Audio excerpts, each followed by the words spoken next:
Liverpool snapped their losing streak, but it'll be small solace for their fans who had to suffer the indignity of watching their team score not one, but two set-piece goals. This is the ArsenalVision Post-Match Podcast. My name's Elliot Smith. You can block me on Twitter. Hello, everybody.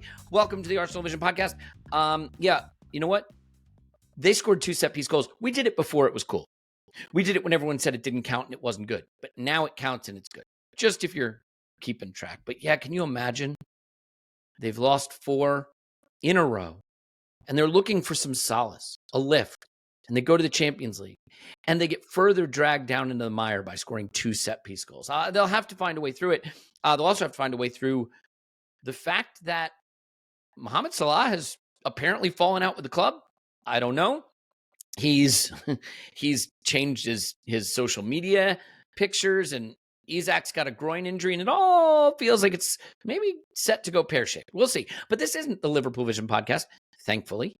This is the much more handsome and better smelling Arsenal Vision Podcast. And so we are going to talk about Arsenal's 4-0 victory over Atleti and preview Arsenal's game against Crystal Palace, the Everett as a derby. So that's going to be a lot of fun. I am pleased to tell you that we did a power rankings episode yesterday. And if you are into hearing who should be where in those rankings, then all you have to do is sign up for Patreon, use code AVP50, and you can get the whole thing for a couple of quid and just see what you think. We actually also came up with an idea that I thought was clever. Whoever finished bottom of the power rankings has to hire Ange for 39 days.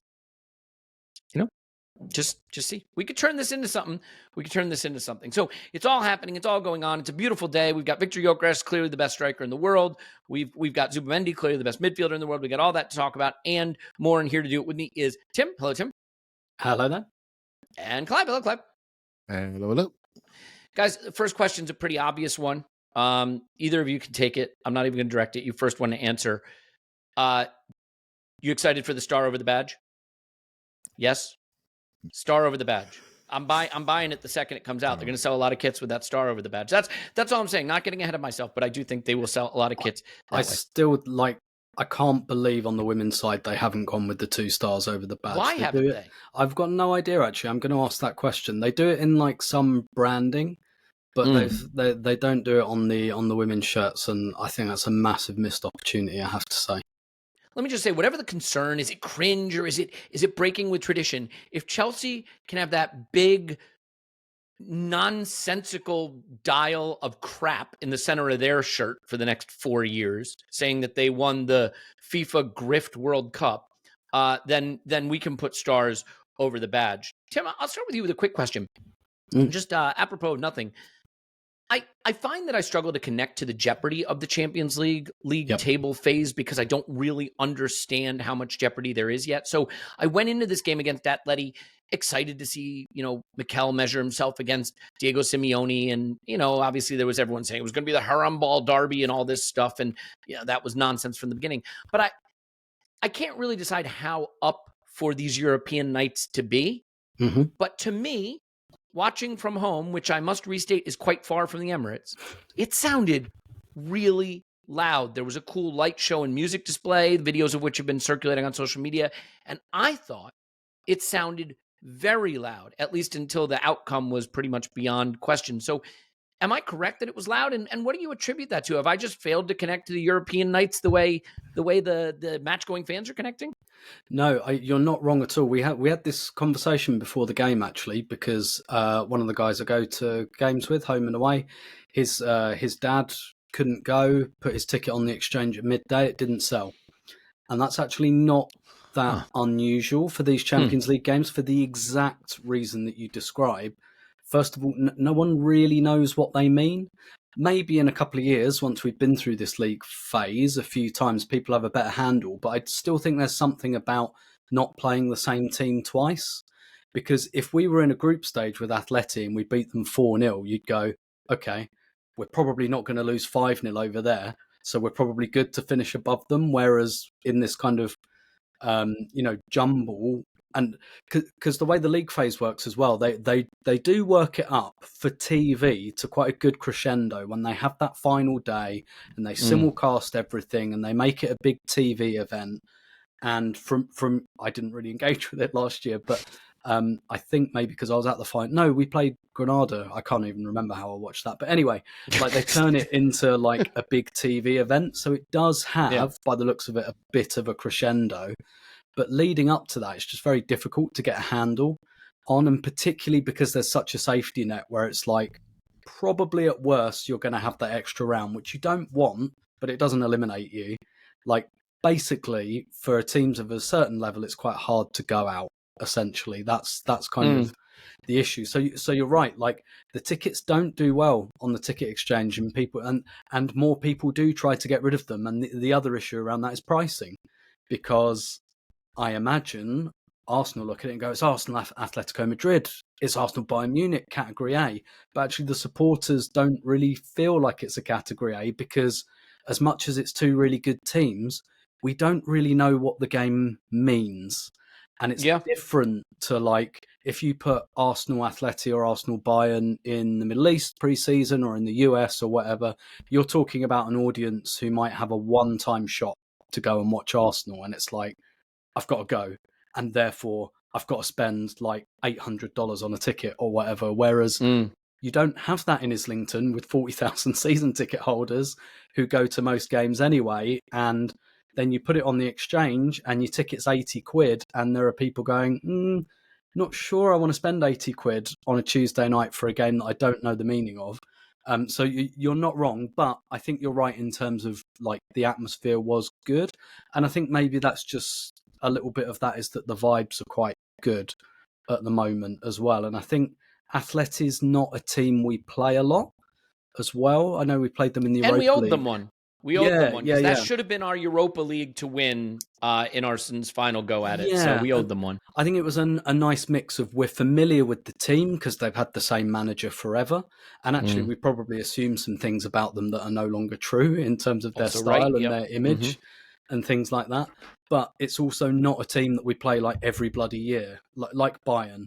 Right, I imagine the Bayern atmosphere won't be as good as this because we play them 4 times a bloody year for some reason, and yeah, so I don't think you're wrong, but I also think that a lot of the atmosphere was just vibes are good, and I think I felt like we were going to win, and maybe that's just like post hoc because we're doing quite well at the moment. Yeah, and Clive, I think the big clubs have finally figured out, first of all, finishing top 8's important. One of the ways to get there is goal difference. You got to go out and massacre these teams that are your inferior opposition. And you look around the Champions League this week. Let me just give you a flavor. Barca 6, Olympiacos 1. Now, that game was quite close until Olympiacos got a red card. 2 red cards, 1 for each side in the PSG Leverkusen game, but 7-2 PSG. Newcastle 3-0. PSV beat Napoli 6-2. You had Chelsea beating 10-man Ajax 5-1. Obviously, we won 4-0. Liverpool won 5-1. City a more muted 2-0 away. 4-0 Inter.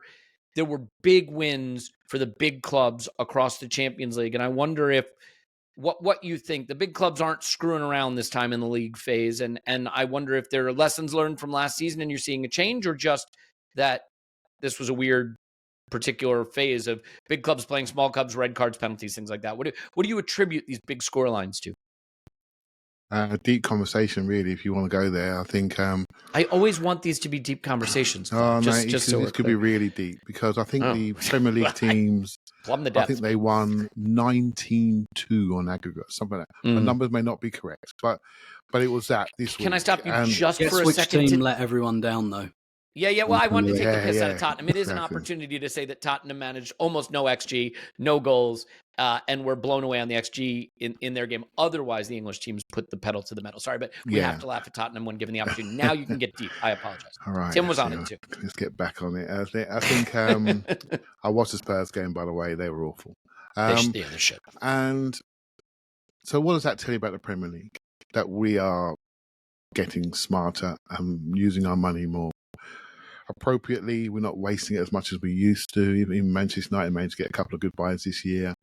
And so we're flexing our muscles, right? And I think that's an issue for the game, potentially, because I watched Liverpool play against Frankfurt, and that was just one team, bigger, faster, stronger. And that's the same Liverpool team that has been made to look frail in our league, you know, on occasions, particularly defensively, going backwards. So there is a drop-off in standard. And I don't know how to, this is a bigger topic, Elliot. I think I spoke to you this week and I said to you, I'm not sure I connected to that game properly on my IR. I wasn't sure. I came out of the ground, I was in the ground and everyone was joyous. And I was like a little bit like, I was happy, but I was okay because half my brain is on Palace. Do you know what I mean? Who I think are a really good team, one of the best teams I saw at the Emirates last year. And I'm thinking, we're going to win. Once the game was won, I was already moving on. And when I came outside the ground, everyone was buzzing. I went to my son and daughter, they were buzzing.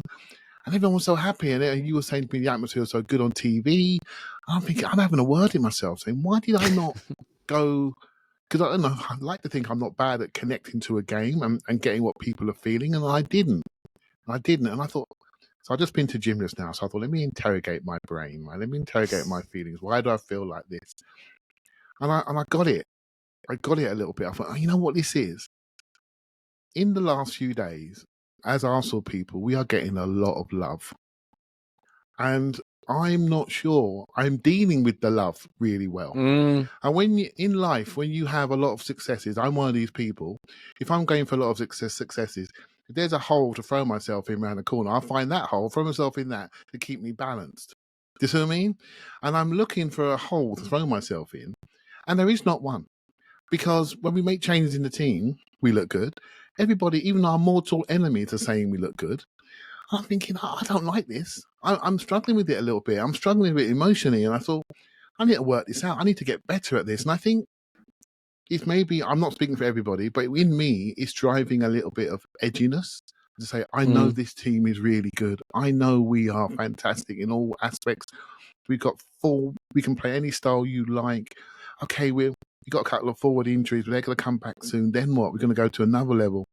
And it's all there. And I'm thinking, I feel a little bit edgy about it. I'm not connecting to it in my way. And I think that's the message to myself, by the way. I'm not sure if anyone else feels this way, but I think it's driving a level of, how can I say, complacency, nonchalance about what we're seeing in front of us, when actually these are things we would absolutely kill for not so long ago. And I can remember a few years ago, Tim, we played Bayern Munich all the time. And by the way, I think Bayern Munich with fantastic atmosphere because they're one of the best three teams in Europe at the moment. But there was a period, Tim, a few years ago, we played them all the time, wouldn't we? Bayern Munich. We've seen them play them all the time in the Emirates. And one time I didn't bother going. It's Bayern Munich. And I really was annoyed at myself to say, don't get complacent. You spent a long time to get here. Don't get complacent with your actions, how you support the team, how you feel emotionally, how you connect to the team. Because the moment you do that, that's when you slip up. And I'm in that phase at the moment where I'm challenging myself, questioning myself to be better at what our job is, which is support the team, basically. Yeah, and this is where I think the finishing second several seasons in a row thing is taking its toll. Because if we had finished fourth and fifth the last few seasons and all of a sudden we were this, I think we'd have that shock and excitement of how good we are. If we'd won a title in, let's say, last season or whatever it was, then I think we'd be more relaxed and we'd just be enjoying how good we are. But I think there is in the back of the corner of people's minds just this, we're good, but it doesn't matter if we don't finally get over the hump. And so there's that caveat, right? But I would say this, start enjoying it. I mean, this is an unprecedented era of Arsenal quality. And while I realize that the whole point of the sport is to win the big trophies and flags fly forever and whatever you want to say, you should be able to enjoy being really, really, really good, because the alternative is you're not really good. And you're still not winning trophies, but you're also not really good.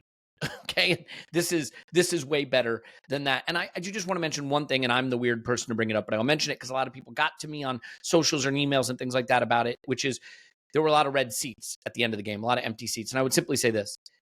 I get it. When I go to the Emirates, it's a once in a year, 2-3 times in a year thing, and I'm on holiday doing it, and it's a huge privilege. For some people, it'll be once in a lifetime. But there are a lot of people on that ground that have work the next morning. It's a Tuesday night. The game is ending at 10:15 p.m., and if you're lucky and you catch the right train, maybe you're home at 11:30, and you're asleep by 12:30 on a work night. Okay, if you missed the train, you could be going to bed at 1 a.m. So, look, I get it. We're there to back the team. But for people who are doing this as part of their day-to-day life in the place where they live, you got to understand that at 4-0 with 10 minutes to go, if you're like, well, I can catch a train that gets me home at 10:30 or 11:30 instead of 12:30, that's a big deal.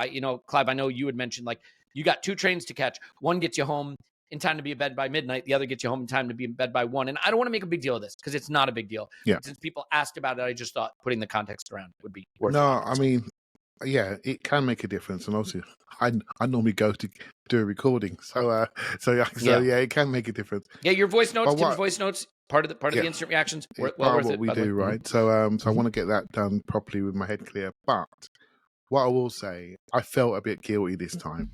And 9 times out of 10, I stay, and I just slip around the corner to do the recording. But I knew we played well. Do you know what I mean? I knew we played well. And if I was one of the players walking around clapping after done that, I'd be a little bit, oh, okay. We're doing everything possible. And by the way, they are doing everything possible.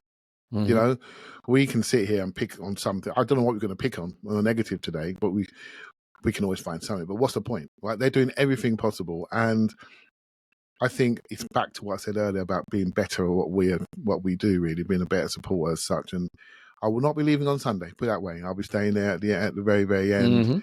And I think there is a challenge for some people midweek. It is a challenge, right? Particularly for the 8 o'clockers, just a little bit. I know it's 15, 20 minutes, but it makes a difference for people's travel. It makes a difference. If that was 7:30, I don't think anyone would move. You know, and it's just these are first world problems. In the end, we should do better because the team are doing brilliant. You know, and that's how I feel about it. And I'm gonna do better. Put it that way. Well said. All right, let's get into the meat of the game. It's Martinelli coming in for Leo. It's Miles coming in for Calafiori. Otherwise, I think it's pretty much the team you might have expected it to be.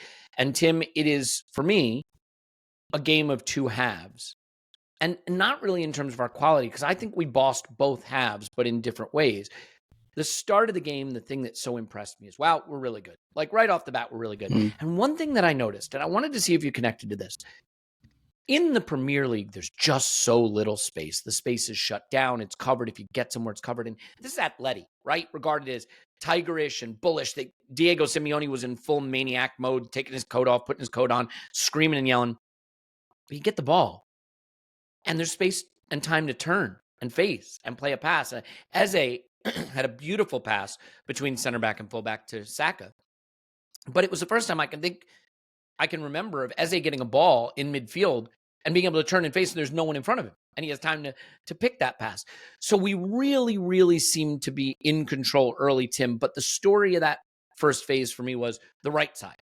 It was Timber, maybe not quite getting the execution right. It was Saka, maybe not quite getting the execution right, or Eze. We had lots of good threat, especially up the right, and just not finding the goals for our threat. So do you agree? Do you think the right side was the story of the first half and just not quite executing with the openings that we created? Yeah, it almost felt like a little bit of a continuation of the Fulham game, where every time you look up, the ball's rolling to Saka's feet and he's preparing to take somebody on. And I'm with you on that. I think Arsenal pretty much always look serious from the first whistle, particularly at home. I think Fulham on Saturday, there was a bit of a post-international break context to that, and it's kind of harder to do away from home as well. But at home, pretty much every time Arsenal are on it straight away from the first whistle. And how many managers, like good managers of good teams, come away saying, we didn't plan to play like that, but Arsenal made us. But that's the kind of thing about the Champions League, right? Is regardless of who you play, there's not many that just come and stick 10 behind the ball. And all of this kind of, I don't want to call it a debate really, but, you know, people kind of saying, oh, Arsenal are a bit boring and all that, which I really don't care about. You know, obviously fails to take into account the way teams play against us in the first place to create those kind of attack v defense sorts of games. But, you know, Atleti, for all of the, I'd say stereotype now about them being like very defensive, very obdurate. Like when we played them in the Europa League semi-final second leg a few years ago, I was behind the goal we were attacking in the second half and I was in the upper tier and I could see their shape. And the thing I said in the Fulham instant reaction about Fulham fans having no hope, that's how I felt when we were trying to score against Atleti 7 years ago. I was looking at it, I could see it perfectly, like I was watching Subbuteo, and it's like, there's no gap. There's no gap. Like, someone's going to have to smash it in from 30 yards or we're not scoring. It's that simple. And I don't think that is Atleti to the same extent. And actually, they've got some really good attacking players like Julian Alvarez. Really, really good signing for them. And you look down the years, Atleti have a tradition of great attackers going back through like Aguero, Falcao, and players like that. So, I always felt like they're not going to come here and do like 2 banks of 5 or whatever. But yeah, I think Saka in particular, he looks like he's hit his stripes, as it were. He really looks like, fingers crossed it stays this way. He's come out of that like post-injury type thing where it's just like, give me the ball, give me the ball, give me the ball. And everyone's like, yeah, we'll give you the ball, we'll give you the ball. And yeah, I think Timber as well. I think Timber and Saka are both just like, they're in that kind of rhythm and confidence and form at the moment. And I love the positions Timber takes up as well, where he goes slightly inside. I see people saying they don't rate him going forwards, and I don't see it. I really don't see it. Like the way he takes the ball on the half turn, slightly in field. Because one of the things I was looking at, Arsenal posted on their Twitter feed that clip of when Saka beats the Atleti left back, and I can't remember who it is, but he just like goes round him on the touchline. And you remember one of the things we always used to be able to do that teams got wise to was you get Saka, you get him facing inwards, and he goes infield. And teams have shut that down now. So what he's kind of done is gone, all right, I'll just beat you on the outside. You clog that space up. We're 1-on-1. I'll go on the outside and I'll do, and like on my right foot, no problem either.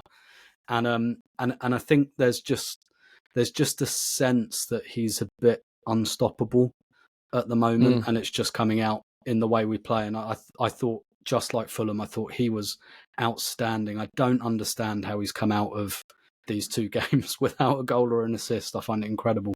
Yeah, David Henko had no answer for him, if that's how you pronounce his name, and apologies if it's not. And I think Timber was taking up more of that half space position, right? He's underlapping more. He comes inside. I think he's really developed his attacking game. Another player who under Mikel has gotten better, has added things. Clive, that side was just firing on all cylinders in the first half. I'm curious about that dynamic, and maybe Martin Zubimendi, who will have been familiar with Atleti, maybe wanted to show them just how good he is at a big club now.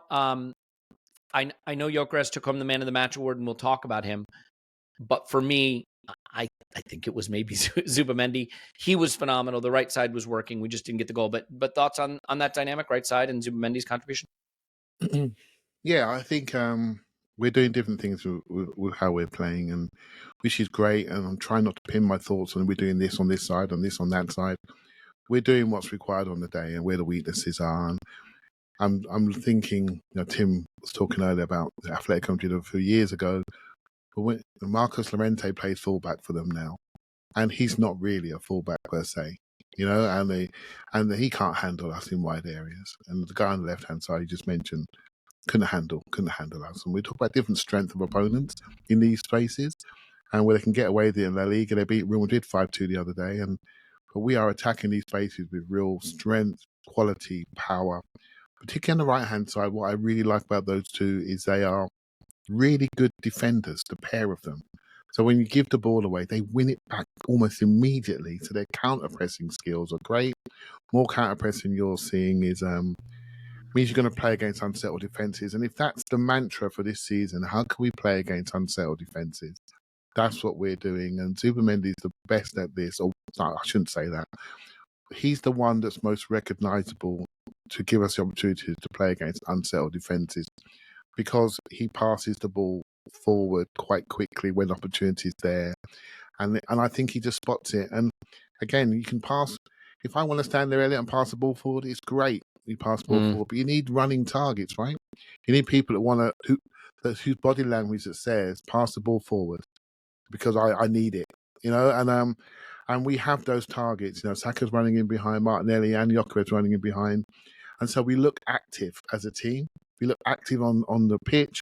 The pitch looks bigger. We're playing against unsettled defences, and how do we do that? We drop away. When we defend much deeper. We're a little bit more deep blocky, doing far less sprinting, far less pressing. Maybe that's a message to not press as much, so we don't get injured as much. Less sprints out of possession, and then I think injury is the key thing. It's the key thing behind our whole recruitment. Being fit in March, April, May, that's when it really counts. And so we're playing a system and a game which suits the players we have available. Mate, that's coaching nirvana. We got 3 attackers. We got 4, right? And we've got 4 attackers who are out. And when they come back into the group, we're going to have another layer of attacking talent to bring in, and that's going to be the real Arsenal. We get a lot of flowers at the moment, and it's concerning me, as I said earlier on. But they haven't seen anything else. They haven't seen anything yet. Sorry, they haven't, because we've got more to come. We've got more to come, and I think it's interesting. Zubimendi now, mate, it's all there, isn't it, Elliot? You've done 2 minutes watching a comp of him. He's just a brain walking about. If his comps, I don't remember hardly a bad decision. You see what I mean by that? Yeah. Even when it's just the decision making is exactly it. So me and Tim are watching the games from up above. We can see all the decisions. They're easy from there, mate. You can see them, right? You can see them. You don't expect someone to do them all the time. He does it all the time. And it's scary how brainy he is. Yeah, and finding the time to play and finding the time to be in position. So he plays the ball long for Martinelli that leads to Gyökeres' first goal. It's a beautiful ball over the top. He has that beautiful 2-touch, sort of volleyed touch, left foot, right foot poked pass into Gyökeres. Gyökeres tries to poke past Oblak, but can't get past him. It's stunning. But when I think about Zubimendi, you know what I can't picture? I can't picture him ever showing his number to the opposition. Right? You don't, if you close your eyes and think about the game, can't think about many times you see Zubimendi with his number shown to the opposition running back to his goal. And his reading of the game is brilliant. And the decision-making around when to play and when to be in position is really good. Now, in this game, he had a lot of good ball recoveries. He does ride that line between recovering it on time and fouling, but he mostly gets it right. And there was some discussion in our Discord about, did he pick up the yellow card intentionally or not? Because that yellow card means he will miss the Slavia Prague game, but be back for Bayern and Inter, for example, whereas Rice now has to ride the line against Slavia Prague at the peril of missing Bayern. So maybe we decided we wanted one of them at least to be out of the firing line, because you can't be without both of them just in case. So I thought that was sort of an interesting kind of dynamic there. One thing we should mention just quickly, Tim, because I don't think they're a big part of the game. I think we were dominant through most of the game, but there were some counterattacking opportunities. There were a few moments for Atleti. And the thing that I find really difficult, this Arsenal team has broken my brain in a way, because when a team gets a half chance now, I'm like, oh, we're playing terribly. What's going on? Teams get chances. Remember, this was a 2.2 to 0.67 XG game, right? We outshot them. We outtouched them in the opposition box. All the things we normally do. But they get a shot from distance that hits the bar, and one mistake from Raya, and we're like, oh, why are we conceding chances? Other teams get chances. They just do. But one of them comes from a Raya error. It was a weird moment. Uncharacteristic sort of casual play from Raya, and then Saliba and Gabriel weren't particularly switched on either, and no one seemed to want to run, and everyone was sort of surprised that Alvarez, I think it's Alvarez, nearly scores there, and Alvarez hits the bar later. The thing I most took away from this game from the Atleti side, honestly, because I don't think they did much, was just that Julian Alvarez is a very, very good player, and sometimes very good players nearly make the difference. He nearly did, but not quite. Yeah, and the thing about Alvarez as well, watching him, like, everything went through him, really. It was like he was, I couldn't really, I could fix a position to him, but do you know what I mean? It's just like every time they got the ball over the halfway line, he just seemed to be there, basically. And both as a playmaker and as a, quote unquote finisher as well. And it's a weird position to be in, isn't it? Because on one hand, like what you say is absolutely right. Like, you can't play a team like Atletico Madrid and expect not to experience any threat. But at the same time, because we're winning at the moment, it's easy to hand wave those things and say, well, yeah, but we won 4-0, so who cares? Like, there are sliding doors moments in these games, and there were a couple there. And, you know, you could say another test I am interested to see for Arsenal this year, that is going to happen at some stage, is how we deal with being a goal down. Because against Man City, it was a bit of a slog, wasn't it, really? We got there in the end, and it really turned into attack v defence. And, you know, Arteta Wengered it and just, like, threw all of the attackers on and, like, their actual position be damned, which was the right thing to do in the circumstances. Liverpool, we didn't really have long enough. But at some point, we're going to go 1-0 down in the first half or something, or at the beginning of the second half. And how do we come back from that when the momentum shifted, when the onus is really on us, when one goal is not going to be enough, like it was at Fulham? Like, as soon as Trossard scored, I was like, I think that's going to do this game. You know, when it's like, right, we need 2 now. You know, that's an interesting challenge to come.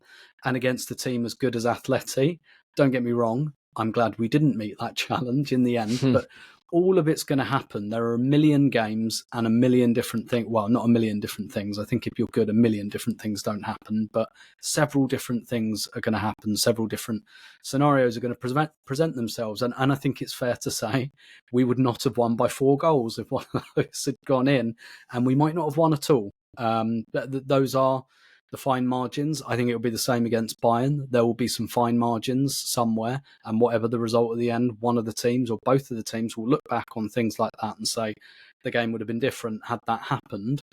But yeah, we could very easily have gone a goal down, and this would have been a very, very different game. And that is going to happen at some stage. And it might be a team who's playing absolutely crap and doing nothing and just pulls something out, because that's just how life goes sometimes. Yeah, it is a great point. I mean, the good thing is what we seem to have, I don't want to say snuffed out, because knock on wood we have, but, you know, you don't want to tempt fate, is the throwing away leads thing, which was a big problem last season. But I think there's a lot of explanations for that. Obviously, I think Zubimendi helps us control games more this season. Having Gabby and Saliba fit helps. You know, Calafiori being back fit means we're not just relying on an 18-year-old every game at fullback. So there's a lot of reasons, but that's been good to see, at least, is that when we get leads, we're consolidating them or at least holding on to them. And teams don't seem like they have a lot of hope when they fall behind Arsenal at the moment. Before we get to the Gyokeres, Martinelli, Miles, there's a lot of good stuff in there that we want to discuss. We have to preview Palace, but Clive, it is the set piece again that unlocks the game. Martinelli may be a little fortunate to win the free kick, but I will say they were going down a lot too. The first half was punctuated by a lot of stoppages. They got a lot of 50-50 calls. Look, Europe is different. And the thing I've noticed about the Champions League once again this season is they just blow the whistle an awful lot.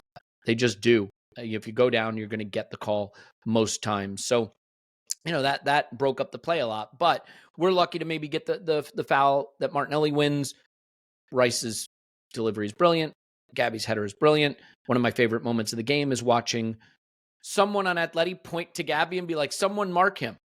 But alas, pointing and suggesting does not qualify as marking. Do you have anything left to say about the set piece prowess and about Gabby that we haven't said? Because it feels like you don't even have to say anything at this point. I will say he is the leading goal-scoring center back in all of Europe's top 5 leagues since arriving at Arsenal. So that is something new to say. Is there anything else? No, you just said it all. I think there's a wider discussion really about I'm watching football in the week, watching Liverpool play obviously this week, and you're watching other teams. Atletico Madrid were taking long throws, and there are coaching trends that develop, and they're global trends, right? And we get told it's just Arsenal, like obviously from people, from our enemies out there, but we know that's not the case. And it is interesting. I know we touched this on last week's pod, and it is so interesting to watch other teams take this more seriously, whether they have the tools or not. You know, we saw Miles in this game take a long throw, or shall we say semi-long throw. Needs to get on the weight, son, to get that ball moving. And, sort of a looping long throw. It's kind of a rainbow throw. And so, yeah, and everyone's doing it. And I think it's interesting. It's not just about winning the first ball. It's second ball, it's second phase, keeping people in areas. And I think, obviously, we have a trick with Gabriel, and the delivery of Rice and Saka is just pinpoint, right? And let's be, it sounds really weird to say, but I've said it a million times already. But if Saka plays at Anfield, even for his corners, we win that game because we had 7 or 8 on that side and we didn't have a lefty. Next game, Madueke was taking corners, remember? And so that hole has been filled. Yep. And so those lefties in our team, and we've got a few of them, need to know what to do from that side of the pitch. And righties, we can develop that with Trossard and Rice, etc. So it's a big part of what we do. It's a big part of what everybody's doing, and I'm all right with it. I'm absolutely all right. They're being refereed properly. You got to do your work. If you don't do your work in the box, you can't defend your box. It's going to be a problem. Even this game, I was doing a bit of Atletico researching before the pod last week, and Griezmann had been playing, but they played that Sorloth up front. Why was that? Because he's 6'100", right? And that means he can help in the box to help defend against what we're doing. So we're forcing people to make selection changes. I felt Dan Burn may not have been the best choice for left back against Arsenal, but why did they play him? Because they can't play him left back. They can't leave themselves short. So they played an extra centre back. What did Arsenal do? They let him have the ball, and they rolled inside and dominated the centre of the pitch, right? So people are making changes to combat us, and that's great. That's another huge compliment. Another reason for me to be worried. A huge compliment about what we're getting out there. And that's all Declan Rice and Gabriel. I mean, as that ball was in the air, the crowd was already half celebrating. I mean, literally, you could see it developing. It's at my end, so I can see the details. We were already celebrating. It's like, here we go. There you go, goal. If you'd have missed it, I think we would have been stunned. Do you know what I mean? Yeah. Honestly, it would have been stunned. But again, that's how far we've come, right? That is how far we've come. Remember when Rice turned up against Crystal Palace at home, Tim, after the Christmas break, I think it was, he started taking corners. We all went, a bit weird. Now we're thinking, mate, just get over there. You know what I mean? And that's how things have changed. We've developed this into our game. Clive, I'll stay with you for a second because Mikel was asked, on responding to critics of Arsenal's style of play. He said, this is more about the result of the game. The way we prepare the matches is always to try to hurt the opponents as much as possible, as frequently as possible, putting the players that we believe have the best capacity and qualities to do it from the beginning. And then this is football. Sometimes it works, sometimes it doesn't. Today we were extremely efficient, which is key in this competition. I'm really happy. It is a misunderstanding of football, I think, because Tim posted on his socials a great picture from the ground, from his awesome seat that he never talks about, where you can see all 11 Arsenal players nearly in the attacking third and David Raya closer to the halfway line than his goal line. And the set piece goals, I think, belie the extremely attacking orientation of Arsenal in terms of our territory and how we play. And there is a lack of efficiency maybe in our attacking play that I think will continue to improve, and people will stop focusing on the set pieces. But so do you think in a way, because we're so good at set pieces, people have just created a narrative around them that is very much apart from what we actually see watching Arsenal every game in terms of our attacking impetus? Yeah, I mean, people are going to go where they're going to go. And at the moment, we're ruining football because we're doing this, and that's the cost we have to bear. Until Liverpool ruined it on Wednesday, obviously. Yeah. Until we do something like we did with Miles and Martinelli, and suddenly that may filter a little bit or dilute a little bit, sorry. Look, we're used to watching this team. We squeezed teams for a couple of years now, mate, centre back 15 yards into the opposition's half. I mean, sometimes 10 yards outside the penalty area. I mean, what's going on? That wasn't the game I grew up with, but it is now. They're so athletic. They cover the spaces, and they're brave to go one-on-one at the back there and really dominate people and create waves of attack, which is the only way to break down these super physical, super fit teams. You've got to get waves of attack. And if they choose to defend near their goal and it goes out for a corner, then we got something else for them. So in the end, football will develop based on what your strengths are. And maybe we're going to come out, it may start at the weekend, who knows? People are going to try to overpress us again. They're thinking we're going to try and play in their half, try and run across the ring and punch them in the mouth and see what they do then. Tim's point about going 1-0 down is on my mind, mate. Big time. What we're going to do. So yeah, I think it will develop again, and they may go high press. And when they do, what we're going to do, we've got a great goalkeeper who could be the +1. Then we can clip it into people who we keep high, and they have a decision to make. Do we over aggressively press, or do we go from there? So at this moment in time, we seem to have all the solutions, right? But a week or so ago, Manchester United beat Liverpool by going direct from their goalkeeper a million times. And this time last year, none of us saw that coming. None of us saw them crumbling on the direct play. But someone found a solution which has unsettled them and made their centre-back actually run about a bit, which he doesn't want to do. Yeah. And suddenly they don't look as stable. They take 2 fullbacks out, which don't give them stability. And suddenly they don't look as stable. They have Alexis McAllister in centre midfield, who doesn't want to run. And suddenly they don't look as stable. So we have the solutions at the moment until somebody finds something else. And I think the most important thing to hold into our thoughts and our minds is our adaptation to when somebody does find a weakness in us, and how we can enforce a game to our will, which I think we have the capability of doing, particularly when we've got Martin Ødegaard on the pitch and other players of attacking natures that want to dominate the ball and dominate where the game is played. Yeah. So, this is where we're heading, mate, and this is the modern game. It's about diversity of attack, solutions. That's where we are. I had to laugh, too, because Arne Slot, when asked why they had success against Frankfurt, he's like, oh, well, they tried to play the ball on the ground, so our press worked. They didn't go over our press, which we haven't been good at. And it's like, maybe don't say the quiet part out loud, Arne, but cool. I thought that was a really good point. I have to say that. I thought he wasn't taking the praise.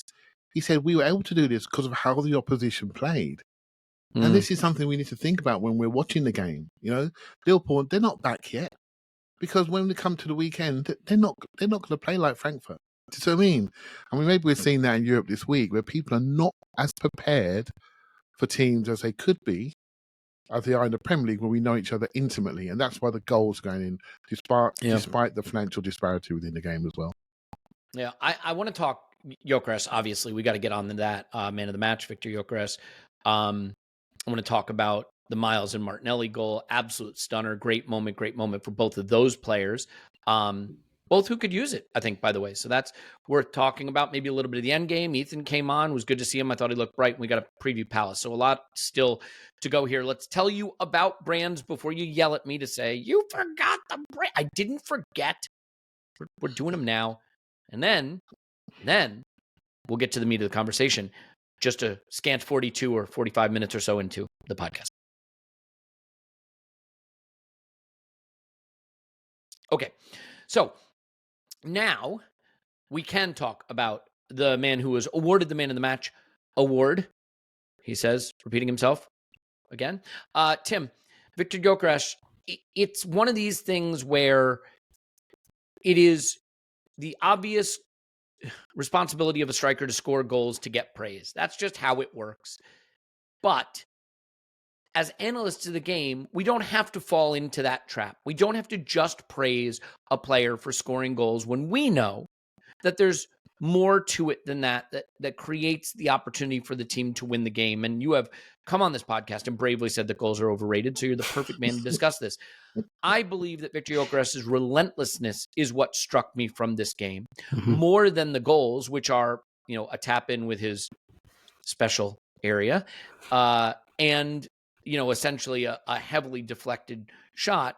I think it's the relentlessness that stuck out to me. There's an Opta stat going around that Victor Gyokeres has made the most off-the-ball runs of anyone in the Premier League, which I think is interesting. And in this game, from a sprint standpoint, only Gabriel Martinelli with 16 made more than Victor Gyokeres' 13 sprints. And in terms of sprint distance, again, only Martinelli out-sprinted Gyökeres in terms of sprint distance. So I think this performance is more about the intensity of his play and the relentlessness of his play than the goals, but maybe you need the goals for the striker to feel the plaudits that he needs to carry on. So where are you on that side of the debate? Yeah, I think performance-wise, this was really no different to what we've seen the last few games. We have seen clunky games from him. Don't get me wrong, where the ball seems to come off his shin a little bit more than it should. I do think that's kind of been refined the last few games, and I have felt the last 2 to 3 games not all because he's not a subtle player, and he's never going to be. You don't buy a 27-year-old and expect to change him. And I don't want to either, because he has a lot of qualities we don't have, and that's great. But But yeah, I've sensed like maybe a little bit of refinement in that respect. Not loads, but really this just wasn't much difference to his other performances, other than they went in for him this time, and they were quite fortuitous when they happened. He's been probably quite unfortunate before that, but if you keep doing it, if you keep getting in the positions, then his next goal will probably just be a clean, normal goal, rather than just like having some unlucky misses and then a couple of. I mean, the first one's fortunate, obviously, because the deflection and his celebration shows you that. The second one isn't. It's because he's there. Like, it doesn't matter. Yeah. Like, it doesn't matter that it was very, very close range or it hit him. That happened to Trossard, didn't it, at Fulham? Yeah. Like, the ball He's just going came where to him he and... needs to go to score goals. And Exactly. sometimes the ball comes to you, then you score goals. Yeah.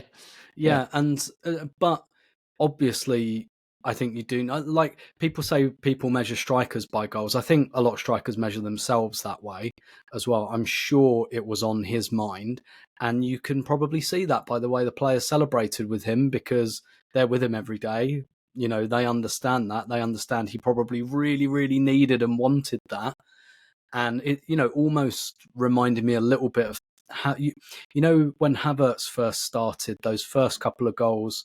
I'm not even just talking about the Bournemouth penalty, but when he scored the winner at Brentford, and you remember, he scored a late winner at Brentford, which I think was his second Arsenal goal, and Arteta went over to him, and the whole team were like pushing him towards the away fans type thing. That wouldn't happen now if Havertz scored a late winner, because kind of don't need it to happen. I think Havertz is a very accepted part of the group, but you did get the sense the other players were puffing him up a little bit, and if they spend every day with him, that's probably because they felt he needed that, and he was measuring himself that way. But this is one or maybe the only good thing about it kind of just being him up front at the moment. If we had Havertz available as well, look at what's happening at Liverpool with Isak and Ekitike.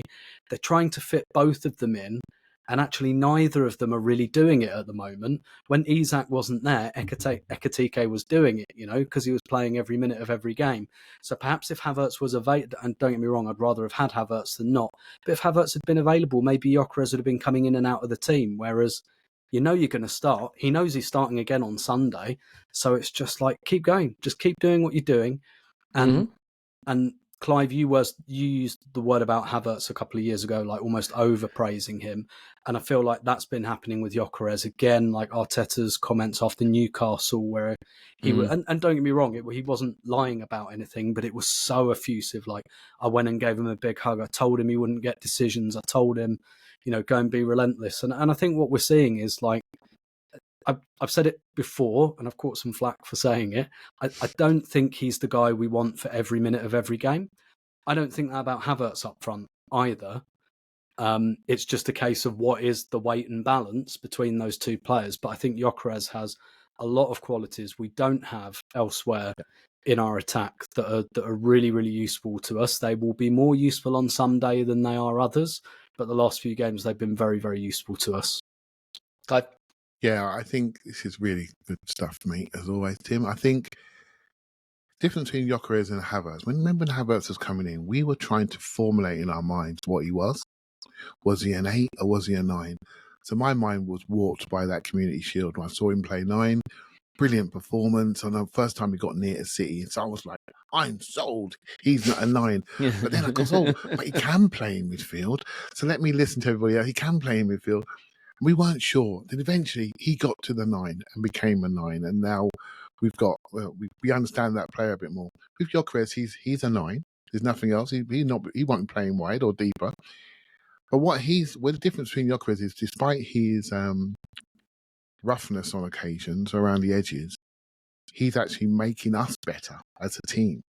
So when Havertz came in, he didn't make us better. He tactically was a solution guy. We could go long to him. He could drop in and be an extra midfielder.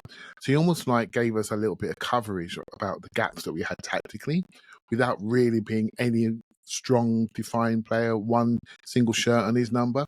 He just got us out of dodge. He would come back and defend in the box. He would overload on the right-hand side. He would do anything that we need to do tactically. So I often said that Raya and Havertz... Yeah, exactly. You can do a lot with polyfiller. I've discovered that over the last few weeks. So Raya and Havertz, my line is that they are the two most tactically important players because they gave us a +1, they gave us solutions up front of the pitch. Gyökeres now, mate, I don't think it's just down to him. It's down to what we do in possession, our directness, etc., what we do in our forward passing. But he has made a significant difference to how we look as a team and where we run, And as I'm preparing my head to talk about later about Crystal Palace, he's playing and he's going to pin 2 centre-backs and they're not going to like it. There's going to be spaces to run into. What do they do? What do we do, etc.? And I think, again, he provides a traditional solution. He's such a traditional 9 that really has his number one skill is repeat sprint ability, and his skill is not his skill. His skill is, mate, will you just go away? Please, can you go away and leave me alone? Because I'm happy standing here where I can see the whole game in front of me. And he's saying, no, I'm running you down the sides, mate. And now our players are whipping it down the sides first time. We're getting up the pitch, we're winning seconds, and we're going from there. His introduction, along with a change with a centre mid introduction, has transformed us a little bit going forward. And it's not just that we tactically deep dive it, etc. But yeah, I really like what he's done so far. It's changed my watching experience this season for sure. And look, you got to get the goals eventually. I get it. But I do think that there's a big change here. If you think about Lacazette and Gabriel Jesus, and I don't want to knock either of them too much because Lacazette had good seasons for us and Gabriel Jesus changed our lives briefly before the injury. But when we were frustrated with those players, what was our frustration? Hey, mate, it's great that you dropped into midfield to combine, but Saka's got the ball in the wing and you're still at the halfway line. Yeah. Victor Gyökeres is in the box. Victor Gyökeres is driving to the near post. He's driving to the back post. He's pushing defenders back, and he is sprinting. Again, he had the second most sprints in the game. He had the third most sprinting distance behind only Martinelli and Giuliano Simeone. He achieved the second top speed in the game, tied with Martinelli, 30.2 kilometers per hour. He is running. He is relentless, and he's running all game. Lacazette, again, he could start games looking really bright, but the man would fade to the point where he stopped being a factor. And I think as much as he is playing, Gyökeres, he seems like he's getting fitter as games are wearing on. And that is a big credit to him. It reminds me of Declan Rice in a way. I thought Declan Rice kind of strolled through the first half of this game and was imperious in the second half. Declan gets better as everybody else is fading. Gyökeres has a bit of that too. We saw it in Lisbon. He had nothing going on against Gabby and Saliba. Kivior came on, and what does he do in the 90th minute? He runs him and cracks a shot off the post. And I think that relentlessness is big. And Mikel has been quick to praise it, but I don't think it is hollow praise. I don't think it's fulsome. I think it's genuine. So a few things he said on Victor Gyökeres back among the goals. I think he deserved it because everything that we were seeing in terms of what he was bringing to the team and how much he was helping the team in many areas, apart from scoring goals in the last few weeks, there was no debate about that.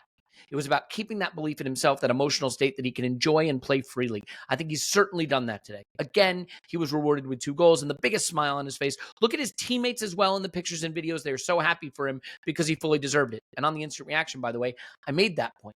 I made the point that I loved seeing the way they wanted him to go really fully celebrate. On the work Gyökeres is putting in without scoring, Mikel said, quote, all of it, because he makes us much better as a team. I think we've become much more unpredictable. He's so physical. He opens up the spaces for everybody, the way he presses the ball, holds the ball. He's just phenomenal. And then there's icing on the cake. And the biggest thing that we're going to debate about him is goals. He has scored 2 very different ones today, and hopefully he starts to get some momentum and a good run of goals. Look, he had 3 shots again today. If he keeps having 3 shots every 90, he's going to score some goals. His running is going to hurt teams. His pressing has improved from when he first arrived, where we saw him maybe running straight at a keeper or straight to a position. He's curving his pressing runs now. He's just gotten more influential and better. I loved the celebration. Obviously, some hilarious pictures of him doing the Bane celebration, Gabby doing the Batman celebration, and Martinelli just covering his eyes. It's like the see no evil, hear no evil, speak no evil, monkeys thing. To do his celebration at the same time. You have it all covered, exactly, all the bases. And I do, Mikel referenced it, and I referenced it in the IR. I love the togetherness. He was kind of half-hearted celebrating his goal, and Gabby was like, you're going to go celebrate this thing fully. And he did, and it was beautiful. So I think we can leave the Gyökeres conversation there because we still have a lot to get to, and we haven't even talked about the best goal of the game, Tim. It's funny. Clive got into the locker room, the dressing room at halftime and spoke to Miles, which I think made a big difference because in his first half voice note, he said, mate, just do the things you're good at doing. Do more of the stuff you're good at. And the thing that Miles is good at is getting on the ball and carrying it forward. He is uniquely good at that. Sometimes in space, he gets caught wrong side of the man and has to hold. He picked up a couple fouls in the first half. He had that one time where Simeone kind of lost him in space in the diagonal. But the thing he can do on the ball is a superpower. Mm-hmm. And the way he drives through midfield is stunning. And I can't be the only one when Martinelli hit the sweetest, best possible top drawer finish imaginable, who had just the tiniest little bit of regret about the one against PSG. I couldn't have been the only one thinking that, because this time he gets it wide enough. It cannons in off the post. It's a stunning goal. The two players Mikel drafts in from the bench to come in, and they both participate in what is the best move of the game, eye-catching from the fullback and the forward. Sensational moment. Yeah, it really is. And maybe this is reading too much into it, but maybe they're two players who are very suited to the Champions League. Martinelli maybe for sure. Always Martinelli, yep. Definitely. And I retweeted that tweet I had from a couple of months ago. It's like, just play the music at the stadium every time you start Martinelli. Start him on Sunday and play the music before the game. Yeah. And he scores 4 against Palace.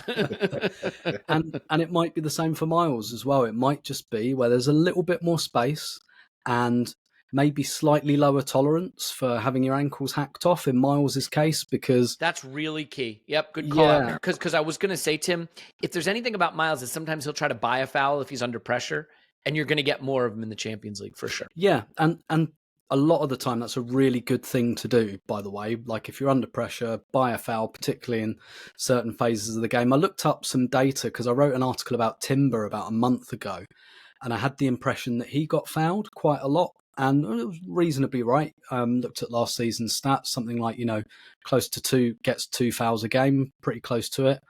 Miles, 3.9 per game last year. Like, that's 4 free kicks a game, and it happens we're quite good at those. So, but yeah, maybe where you don't get your ankles clipped as much, or maybe there is just a little bit more space to run through a midfield in the Champions League. And I love, by the way, the fact that Calafiori was ready to come on.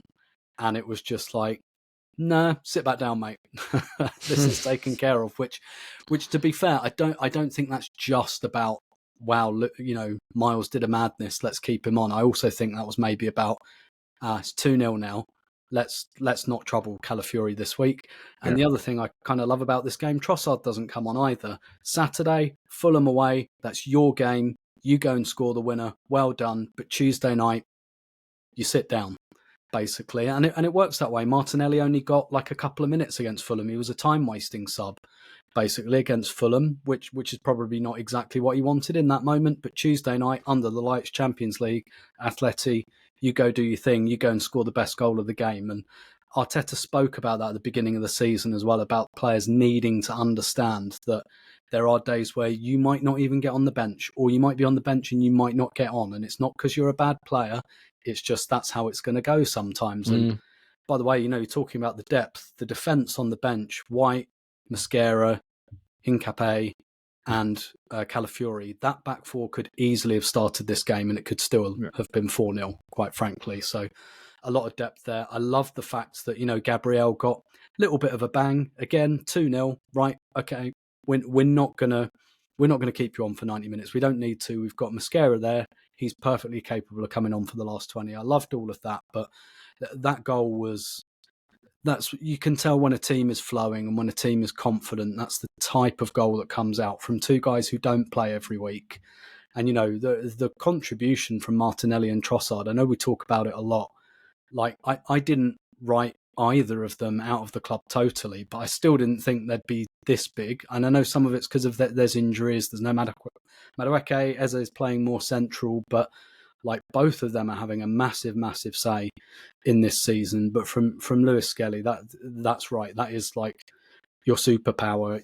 Like Calafiori's done a lot of great stuff, and he can probably do a bit more than Miles in that he's probably got one or two things to his bow, but I don't think he'd have done that because that's a central midfielder, doing that kind of turn and burst. And like, even if like an Atleti player had gone, I'm taking the yellow card, I'm tapping the ankle, which they should have done in hindsight, then we've got a free kick in a really good position. And that creates threat. And this is, Clive, what you're talking about as well, and I think Paul talked about it in the last podcast, that like constant pressure that, oh my God, Lewis-Skelly's running through us, but I don't want to take his ankle because then they're just going to get a free kick, and then they're going to get a free kick and we're going to have to deal with that, and just like not having a second to relax.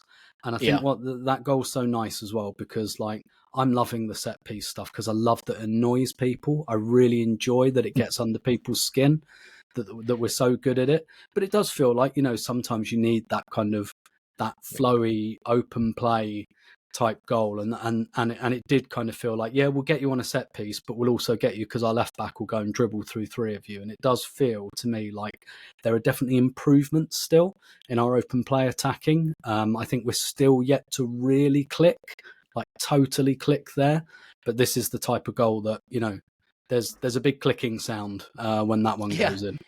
And you couldn't have a clearer, I think, example in 2 games of the difference between Calafiori and Miles.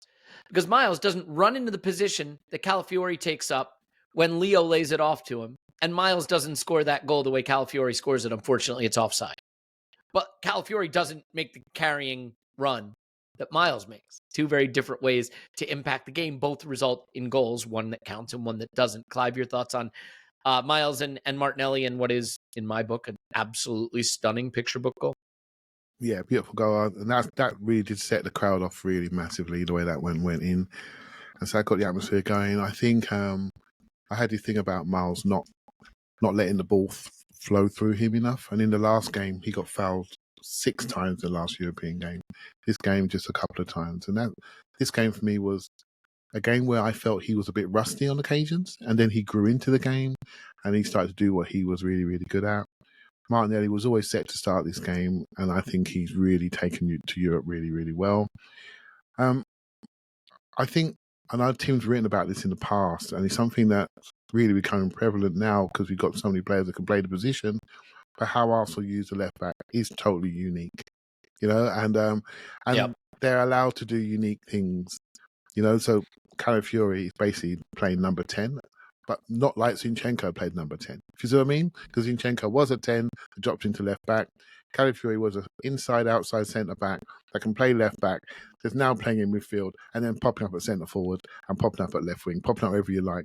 So I know, basically, the way we use that position, the way we're using our fullbacks now, is so much more broad. And so, again, a year or so ago, I know that we were all happy with it. You know, we were all happy with it. We did have a Zinchenko, and he was unique. He changed our worlds from to allow us to have a 4-3 in their midfield. And then we worked out his weaknesses, right? So now he's at Notts Forest on loan, right? So, and then we had Ben White charging up and down, making the 6th attacker. We thought, well, we're not going to get any better than this. Why is he playing for England, blah, blah, blah. Along comes Timber. He can play inside, outside, back to goal. He can carry, he can dribble, he can cross. Where do you go? This is the incremental development of this team. You know, where we're looking at a 19-year-old who's barely started a Premier League game for us, who's playing for England and looks that good in the Champions League. Yet we're probably not going to play at the weekend. You know, because Calafiori can do left foot, right foot. He can defend the back post better against Mateta, etc., because he's 6'2". He brings a physicality to the game.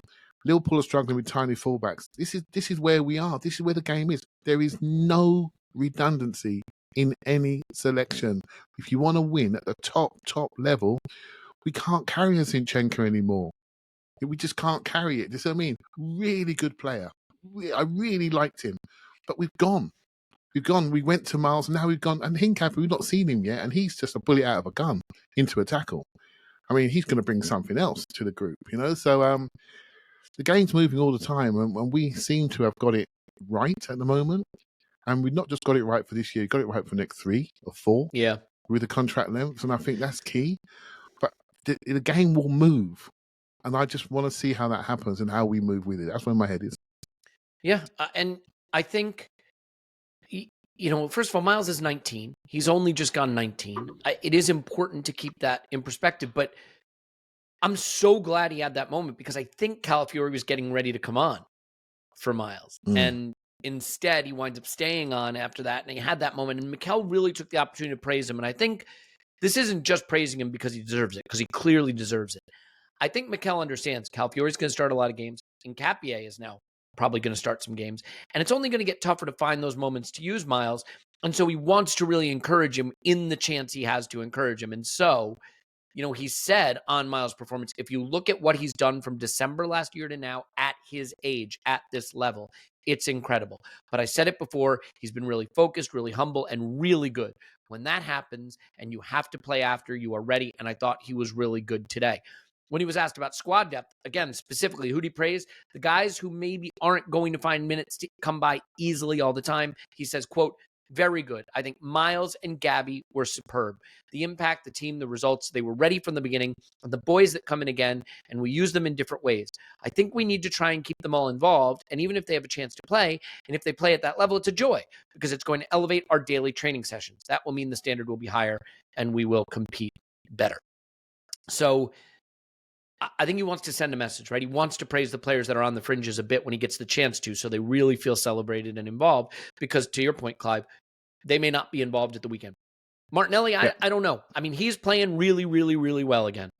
And he's taking his opportunities to find end product when the end product is there. He had the most sprints in this game, the most sprint distance, the joint second top speed sprint. He was working hard. He was doing the right things. And we were very right-sided in the first half, but a lot of the play flowed through him in the second half. And I thought he was really good. So there's going to be some big decisions. I just want to say one thing that I've been thinking about, by the way.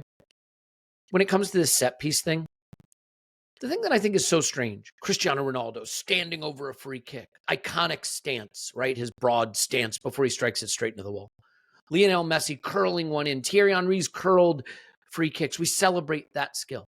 And yet, Gabriel Magalhaes, the skill, the talent, the timing of the run, the power, the accuracy of the header, the Declan Rice delivery, the Saka delivery. There is as much talent involved. There's a reason we stopped scoring from corners and started conceding from corners when Gabby went out last season.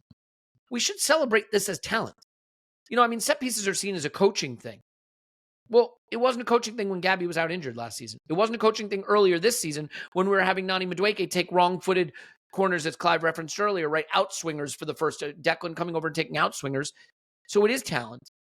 And we should celebrate that talent. I just think it's a thing that I don't totally understand why we don't. Final tiny little thing. Tim, any comment on the way we finished the game? I mean, we're getting a bit, not lucky, we're creating our own luck, but in a season that doesn't go for you, this is a game away to Kairat Almaty on the other side of the planet on a Wednesday before coming back to play Palace, who have had the week off and are all rested and ready. And instead, this is a home game on a Tuesday that's wrapped up by the 60th minute. So we take off Zubimendi, right? We take off players. They get rest.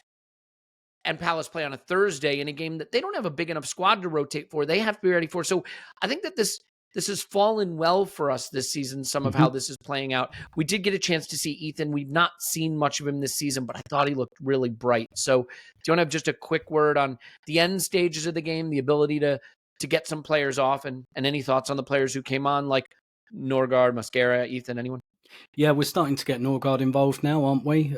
Because he was, I think he had a bit of an injury earlier in the season and we were struggling, I guess, to find excuses to bring him on almost. But I think we can see that he's going to be quite predictably like a closer, a bit like it's very direct for Jorginho, isn't it? It's exactly what we used to do with Jorginho. Bring him on last 10 minutes, or if we're 1-0 up like we were at Fulham, bring him on for injury time, let him just pop the ball about kind of thing. So it all makes perfect sense. You're right, my view on this, like most seasons aren't perfect. Not every season can be perfect. Sometimes stuff out of your control just goes against you, and it can be stuff like that. Like when fixtures land, when you play teams, the shape you're in when you play them and all of that. And I said over the summer, like Liverpool, I'm not taking anything away from them because they thoroughly deserved to win the league at a canter last year. But that kind of stuff went for them last season, and you look now and they're picking up little niggling injuries, as well as some of the balance issues they've got. They lost another 2 players to injury on Wednesday night, and that stuff that just didn't happen to them last season is just starting to happen. And it's the same for us, by the way. 23-24, we had a pretty clean run of injuries, quite a good run of fixtures. We really put some points on the board, and then it came back and bit us the next season. That's just how these things go. So good to get Ethan on as well, just another player who probably just hasn't quite been involved enough lately. Mascara hadn't come on for a couple of games. I felt like as much as resting people and getting people off. This was also a little bit about getting people on and kind of saying, we need like some of these guys. There's a Carabao Cup tie on Wednesday night. A lot of those guys are going to play. Ødegaard, Nwaneri, Mascara, they're all going to come in. I'm sure we'll see Hincapié in that game as well. We'll see Lewis-Skelly again in that game. And then, like, is it Martinelli or Trossard?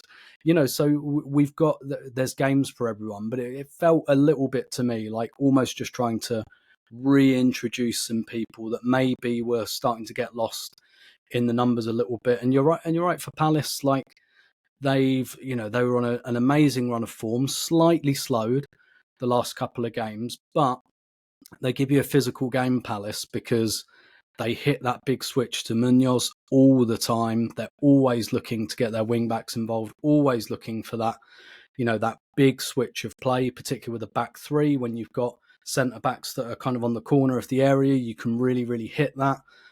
Just reading a good piece in The Athletic by Liam Tameh, who's their kind of data guy, talking about how they use low crosses. Like all of their crosses are along the floor, which is really interesting when they've got someone like Mateta up front. But stylistically, they are quite similar to Fulham as well in terms of like using those wide rotations. And it'll be interesting to see how we try and take that away from them, maybe even use it against them. Do we do what we did against Fulham, where there was a bit of a space emerged in that first 25 minutes? So what do? We dropped Declan Rice back and we got him sending the missiles and saying, okay, you want to push your fullbacks on, we'll go in behind every time, and you push them back. So I wouldn't mind betting we'll see some of that. But obviously Palace have got some threats we're going to have to contend with. I can't remember who they play tonight in the conference. AEK Larnaca. Do they travel or are they at home? They're at home. AEK Larnaca. Larnaca, yeah. But yeah, we've had an extra 2 days and we've got like a much bigger squad. So it's set up for us. I don't take anything for granted, but it's set for us quite nicely. So let's go and do the job.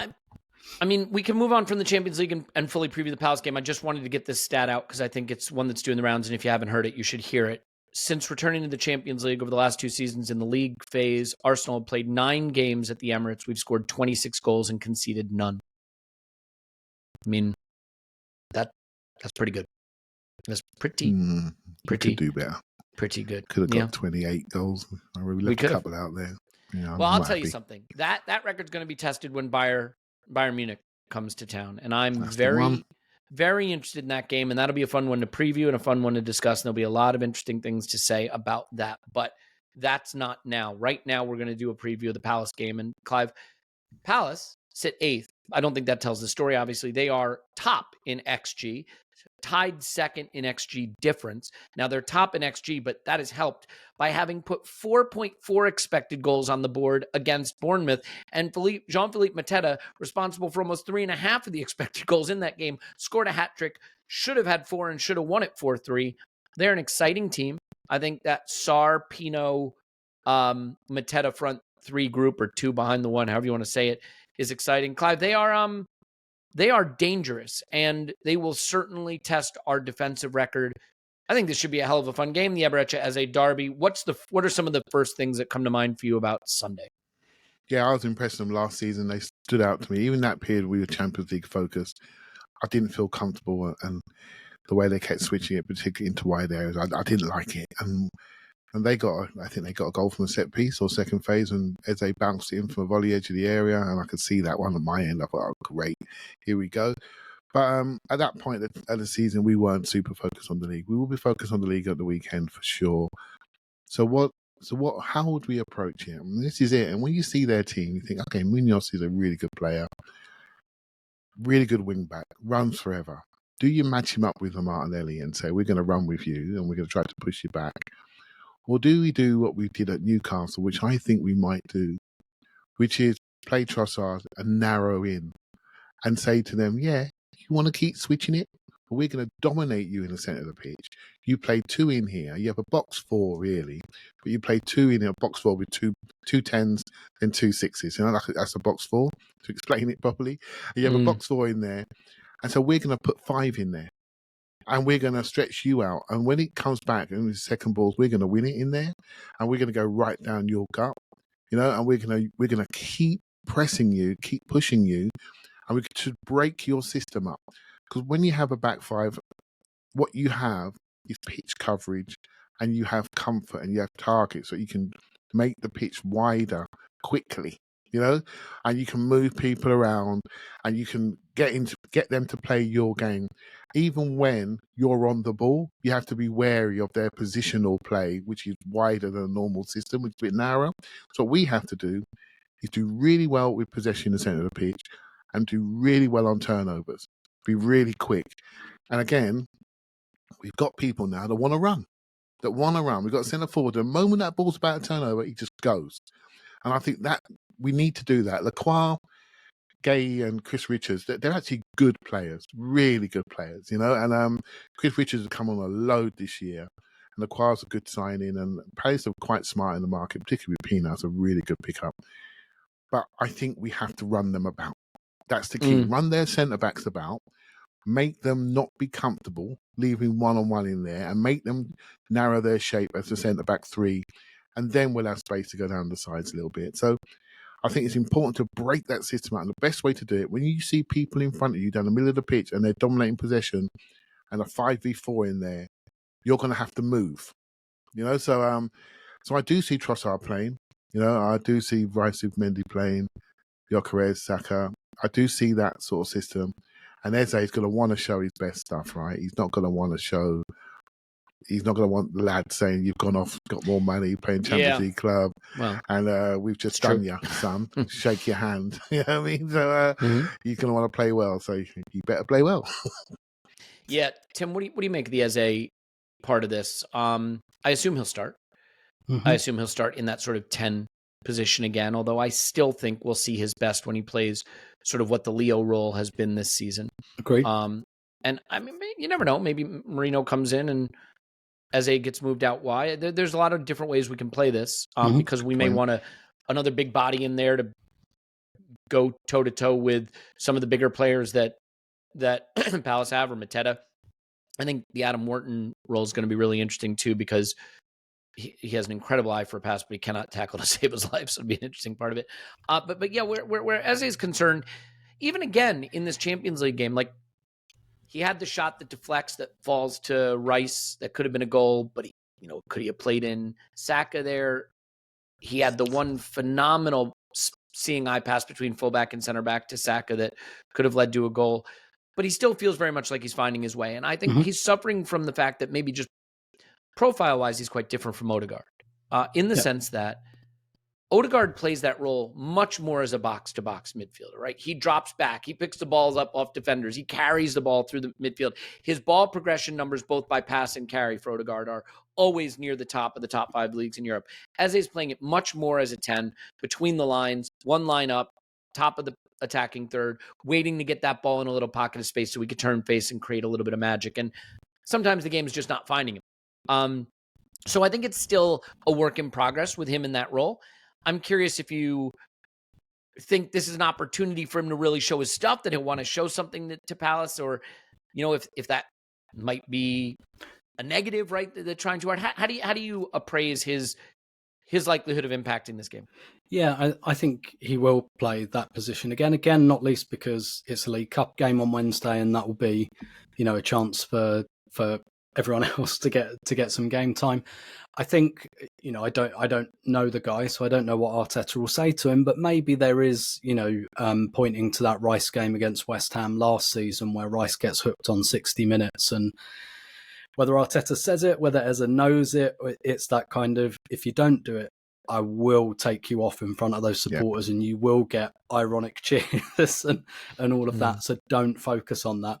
What I do think is interesting as a slight wrinkle, though, is in the summer, quite a lot of these quite good upper mid-table teams did get picked off a bit, like Bournemouth. They haven't missed a beat.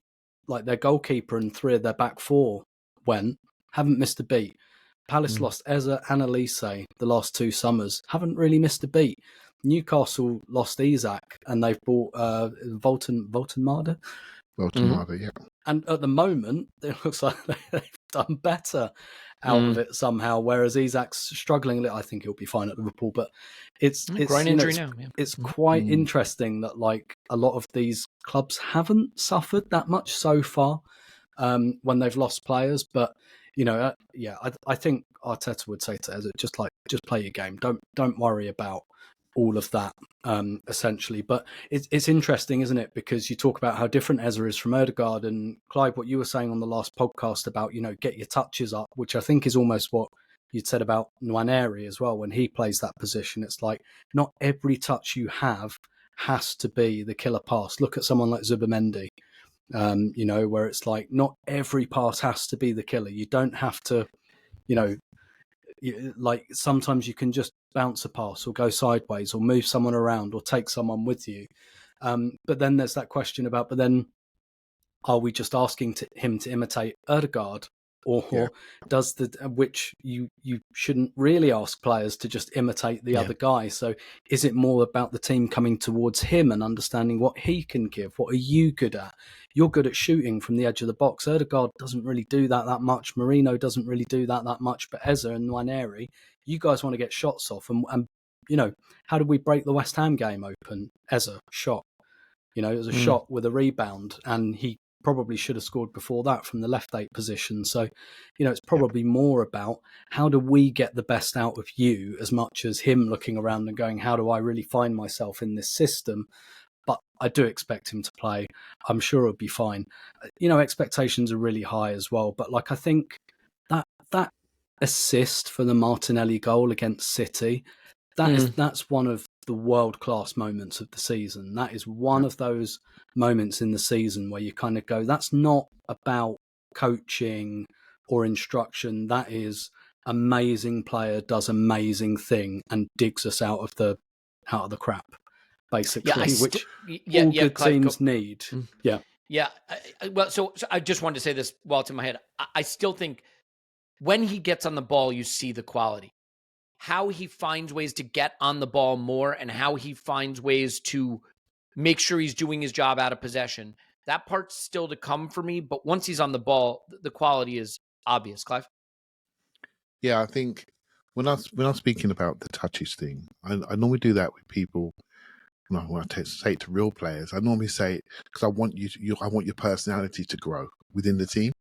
I want your psychological footprint within the team to get bigger. So go and get some touches and don't worry about it. Do you know what I mean? And for him, it's harder than Gyökeres. Gyökeres, just keep making the same runs, whether you score or not. Just keep making the same runs. We want you to do the most sprints in the game. So his game will be defined. We got to find him, but he's got a position where we have to find him.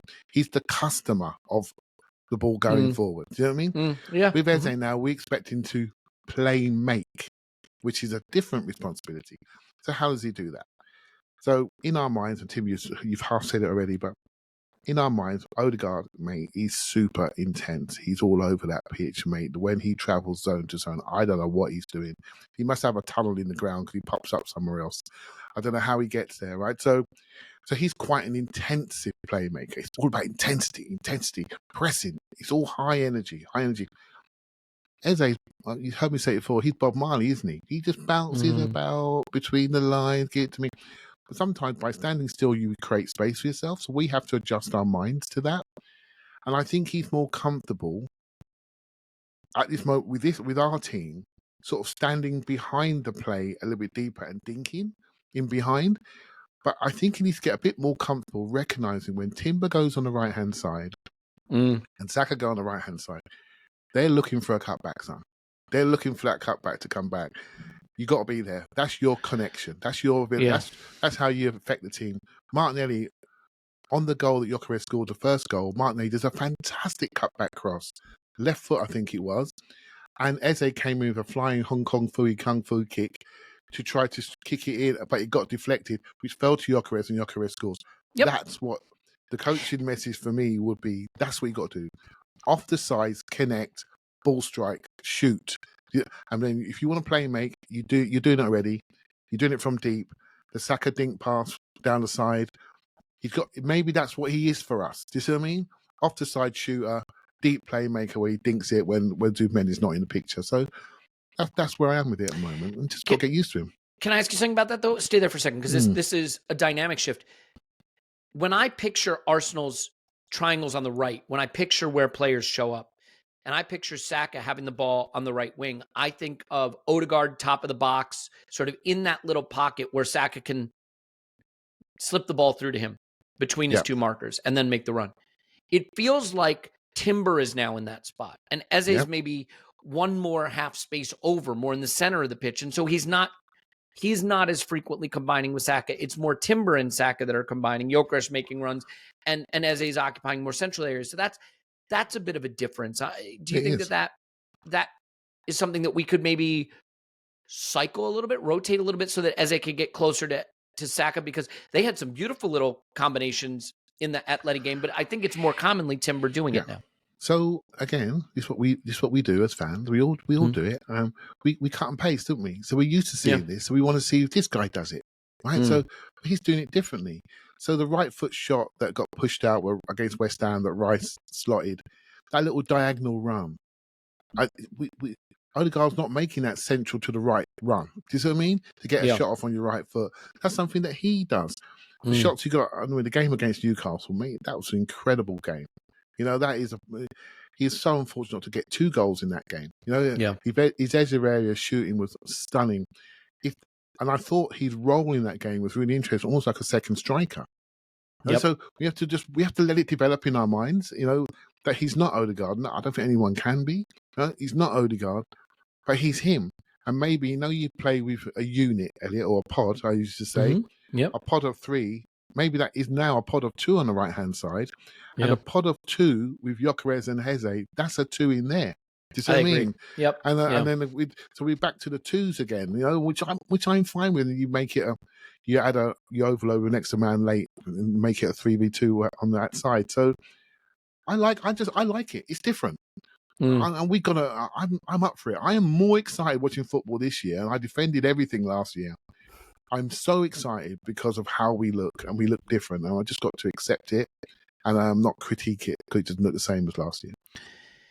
It'll be really interesting. Tim, as we wrap here, the final thoughts on this Palace game. Obviously, an important game for us on Sunday to stay top, but this is going to be a challenge for our defense, I think, in a way that we haven't faced a lot. Erling Haaland is the biggest challenge in world football right now. Scored again midweek. He got a goal against us, and then they just bunkered. Liverpool didn't really try to attack us. It was a very weird, low incident game. But Crystal Palace, interestingly, have the highest weighted XG in the league when trailing, which I think is interesting.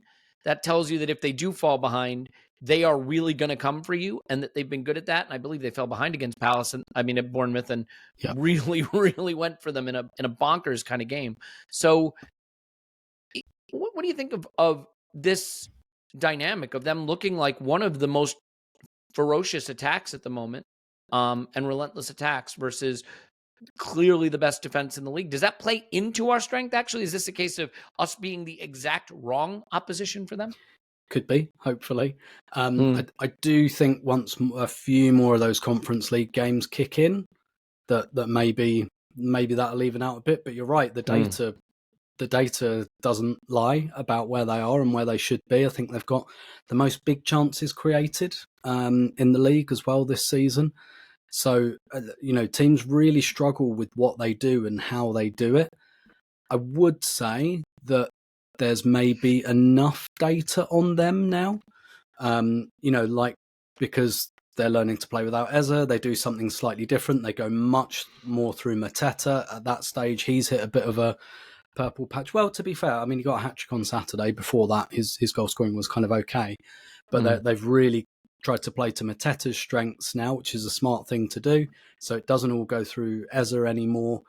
And they look very, very dangerous. It's maybe an opponent I'd like to play in a month or so, but they have slowed down a bit. They've taken 1 point from their last 2 after I think they hadn't lost for like nearly 20 games or something, and that included winning the FA Cup and winning the Community Shield and all of that. And Glasner, very, very smart coach. There are a lot of good coaches in the league now. The next time one of those quote unquote big jobs comes up, it's going to be Glasner, Iraola. They're all going to be talked about again. Probably Marco when Silva, when Tottenham sack Thomas Frank in a month's time or something. All these guys will be talked about again. They're just a really, really well coached team, I think, and I think what they do is quite different in their setup with those kind of wide overloads and their back three and everything. And I think teams, they just give you a little bit of a different challenge, and they've got a centre forward who they can just whack the ball to if they need to, and he's given us some challenges in the past. So yeah, I'm not taking anything for granted here. I think this will be another really difficult game. Yeah, it's a big weekend because City play on Sunday as well, same time we do. They go to a resurgent Villa. We obviously host Palace. Liverpool go to Brentford on Saturday with no Isak. Chelsea, who are a bit rampant at the moment, hosts Sunderland. So a lot to watch for there. Final thoughts here, Clive. I expect it'll be the lineup that has sort of kind of become our, quote, first choice lineup, unquote, right now for Premier League games. I don't think there'll be much of a change there. And once again, I think the probably underrated X factor of this game will be Zubimendi. But for me, I don't know how I look at this last couple run of games and Bukayo Saka doesn't have a goal or 2 or 3 or a hat trick of assists or whatever it is. I still think he's the player that can change a game for us. So is this maybe Saka getting the end product that his performances the last couple weekends have deserved? I see him having a really big opportunity in this game. Yeah, he's playing really, really well, and he's had a couple of 90s now, which is interesting. And he's quite economical. And second half, he's in front of Tim, and he walks about a bit. Then he Tim in the second half late in games because he knows how to manage the game. And so I think your Marino shout is in my head now, and it's funny how football goes, right? Because you can make that shout. Marino plays in the 10, and Eze wide. And I'm not sure what people are going to say in the comments, but we said that a few weeks ago. There'd be uproar, wouldn't they? Everyone's being negative, blah, blah, blah, Marino. Actually, it might be something that we do, and again, you got to use your resources, right? And he's a really good player, right? So to play him in that role, to create some physicality in those spaces, to really make their centre-backs be challenged by two bigger guys. And I think that's important. And then you want to make that back three into a back five. And they have to, they can't stay in the areas they want to stay. And so that's an interesting call. And Eze off the left, which I think suits him. We all agree with that. But he's making the 10 work his way, right? So I've been edgy about this game because I really rate Crystal Palace, and I like them as well, to be fair. And yeah, me too. I really rate them, but I want to see us focus and beat them, And I want to see us focus, and I think the focus has been something that's really stood out to me the whole season. These guys ain't messing about. They're not messing about. If they bring their focus to this game, Sunday, 2:00, nice day, yeah, let's get that ground rocking. Go from there. Yep. Yeah, I think the Marino thing, if he and Gyökeres are sort of in the box, on the edge of the box, banging those 3 center backs and occupying them, it makes life a lot easier for an Eze drifting off the left and certainly for a Saka on the right, and could get very interesting. They are well coached. They have a good shape. They're a good team. I can't look past midfield in any game right now and not see us having a massive advantage in midfield, whoever we choose.